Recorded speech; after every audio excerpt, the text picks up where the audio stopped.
In 1 Samuel, King Saul was crowned the king of Israel. In chapter 15, Samuel, the priest, said to Saul, or the prophet, "I crowned you king of Israel because God told me to. Now be sure you obey him." Finally, the Lord said to Samuel, the prophet, "You have mourned long enough for Saul, for I've rejected him as king of Israel. Now take a vial of olive oil and go to Bethlehem, find a man named Jesse, for I selected him to be the new king." The prophet thought he would surely be killed, but he was spared by God. Saul was tormented by an evil spirit. The Spirit of the Lord had left Saul, and instead the Lord sent a tormenting spirit that filled him with depression and fear. Some of Saul's aides suggested a cure of finding a good harpist to play and calm the evil spirit whenever it reared its ugly head. "The harp music will quiet you, and you'll be well again," they said. "All right," Saul said, "find me a harpist." So they found a boy named David.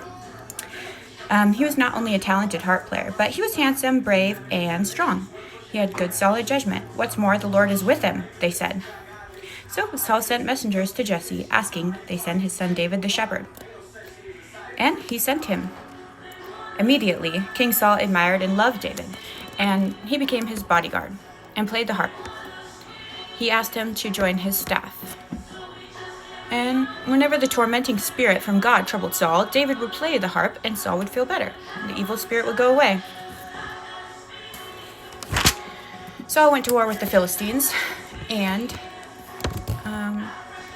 David was able to actually defend the people of Israel, even though nobody else was willing to go up against them, because they had this extremely strong soldier called Goliath, who was very large and part Nephilim. I'm not really sure, but nobody was willing to fight against him except for the young shepherd boy named David, who was at that time just a member of the king's court and known for nothing more than being a shepherd and playing the harp. But he was the only one who was willing to fight him, so Saul tried to give him his own armor to fight with, but David was uncomfortable in it, so he said, "I'll just go in my regular clothes." And he took a sword he left the sword behind, and he took a few stones, 5 stones, from the brook and a sling, and he went and just hurled it at the guy's head, after giving him a long rant about how he should not be coming against God.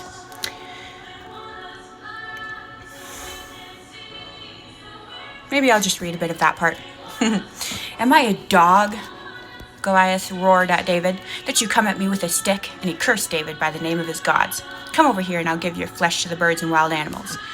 David shouted, "You come at me with a sword and a spear, but I come at you in the name of the Lord, of the armies of heaven and of Israel, the very God whom you have defied. Today the Lord will conquer you, and I'll kill you and cut off your head. And then I'll give the dead bodies of your men to the birds and the wild animals, and the whole world will know that there is a God in Israel. And Israel will learn that the Lord does not depend on weapons to fulfill his plans. He works without regard to human means. He will give you to us." So that's exactly what happened. David ran out to meet him and hurled a stone at his head, hit him right between the eyes, and he passed out. And then David ran up and cut his head off. And he ran around with the head for quite a while. Later, David took Goliath's head to Jerusalem, but stored his armor in the tent. And King Saul was just kind of amazed and baffled, and really all the people of Israel. But after King Saul had finished his conversation with David, David met Johnathan, the king's son, and there was an immediate bond of love between them. This is the first example of a soul tie in the Bible, and it's a positive one. Johnathan swore to be his blood brother and sealed the pact by giving him his robe, sword, bow, and belt. King Saul now kept David at Jerusalem and wouldn't let him return home anymore.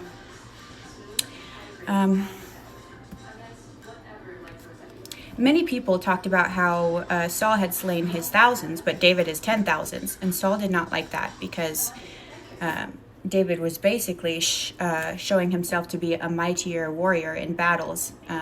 So Saul became jealous of this, and he said, they'll be making him their king next. And then he was also tormented by the fear of that at that point.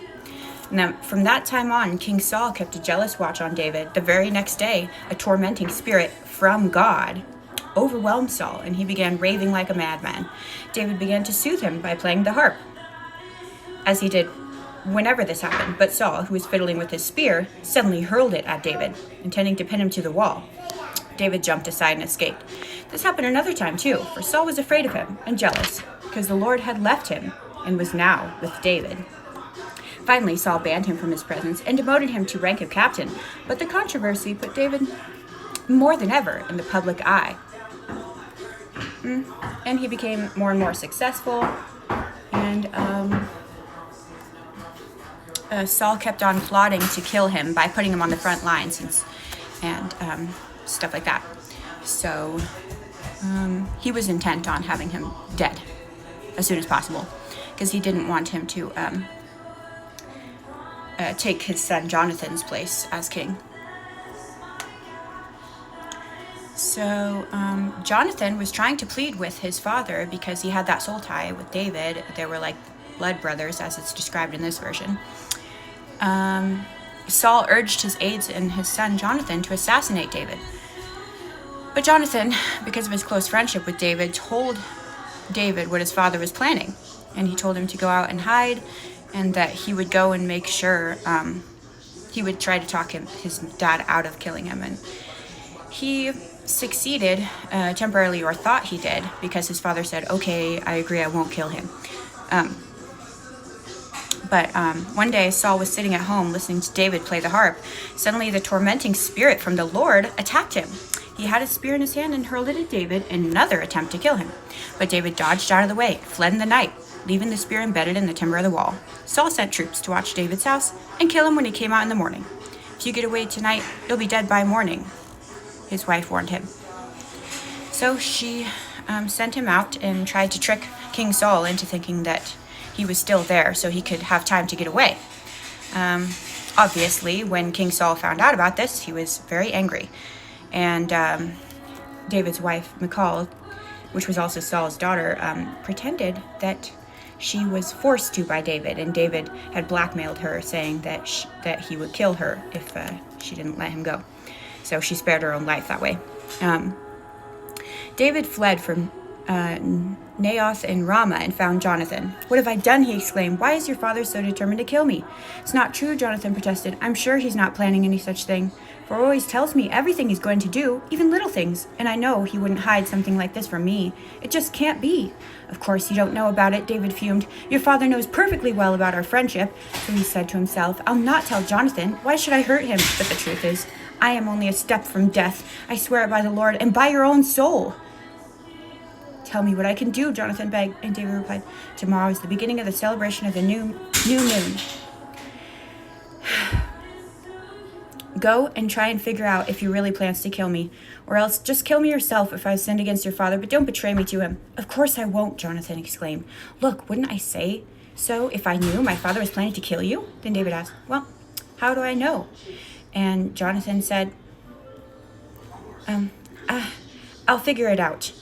Jonathan told David, "I promise by the Lord God of Israel, about this time tomorrow, I will talk to my father and let him know and figure out how he feels about you. If he's angry and is going to for surely kill you, then may the Lord kill me if I don't tell you, so you can escape and live." David hid in the field and waited for his blood brother to come back and tell him. Saul boiled with rage. "Do you think I don't know? Do you want this son of a nobody to be king in your place, Jonathan? Shaming yourself and your mother. As long as that fellow's alive, you'll never be king," Saul said. "Go get him so I can kill him." "Well, what has he done?" Jonathan demanded. "That he should be put to death." Then Saul hurled his own spear at his own son, intending to kill him, Jonathan. So at last he realized his father really meant that he would be killing David.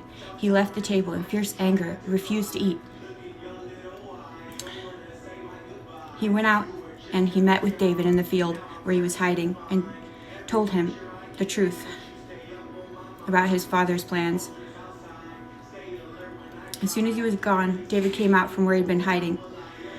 They held each other, crying, until at last Jonathan said, "Cheer up, for we've entrusted each other and each other's children into God's hands forever.